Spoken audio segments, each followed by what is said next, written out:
अस्सलाम वालेकुम, क्या हाल है। उम्मीद करती हूँ, दुआ करती हूँ आप सब जहाँ होंगे मज़े में होंगे, खुश होंगे। मैं हूँ सायशा खान। आज आपके साथ शकरकंदी की रेसिपी शेयर करने जा रही हूँ कि किस तरह से आप इसे बॉयल कर सकते हैं और पका सकते हैं और आप इसे खा सकते हैं। तो सबसे पहले हमने क्या करना है, इसे अच्छे से धो लेना है, ठीक है। उसके बाद ये मैंने साइड पे जो थी इसकी काट ली है, ठीक है।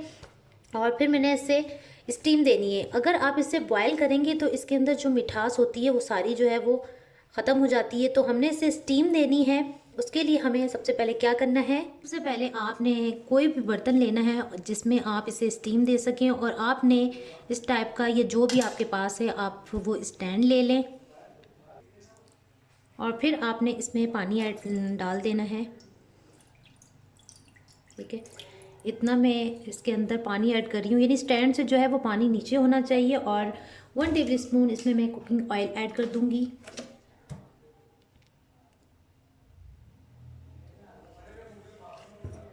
बाद आपने एक छन्नी ले लेनी है, ठीक है। इसको ऐसे रख देना है। आप इस स्टैंड पे भी रख सकते हैं, लेकिन शकरकंदी मेरे पास बहुत बड़ी है, वो इसमें आएगी नहीं, तो मैं ये रख रही हूँ, ठीक है।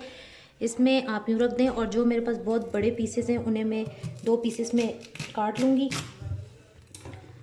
इसके पास आप रख दें ऐसे, ठीक हो गया। अब ये हो गया, ठीक है। अब मैंने क्या करना है, इसे ढक के रख देना है कम से कम 15 मिनट के लिए। मैंने फुल फ्लेम पे इसे रख लेना है, और इसके बाद जो है वो हम देखेंगे कितने मज़े की है जो शकरकंदी हैं वो गल चुकी हैं।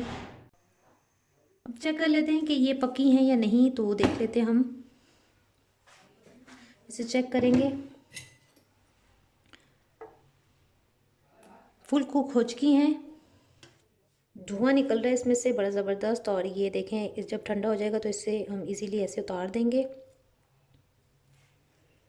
तो एक जो है वो मैं आपको चेक करवा लेती हूँ। इसे छोटे छोटे पीसेस में आप काट लें। देखिए ये बिल्कुल जो है वो गल चुकी हैं।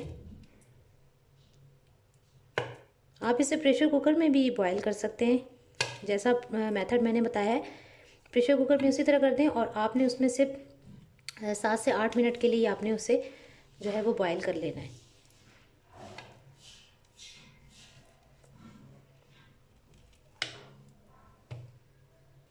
इसके ऊपर आप ये नींबू निचोड़ दें।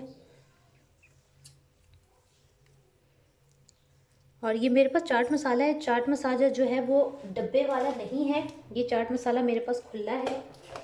तो अगर आप खुला ले आएँ तो उसका टेस्ट जो होता है वो इनके लिए बड़ा मज़े का होता है, और जो डब्बे का चाट मसाला होता है उसका टेस्ट थोड़ा सा अलग होता है। तो ये हो गई है शकरकंदी तैयार। यकीनन आपको ये जो सिंपल सी जो मैंने आपको रेसिपी बताई है आपको पसंद आई होगी। आपने ज़रूर ट्राई करना है, मेरे चैनल को सब्सक्राइब करना है, लाइक और शेयर करना है, मेरी वीडियो को दुआओं में याद रखना है, नेक्स्ट वीडियो का वेट करना है। जब तक के लिए अल्लाह हाफिज़।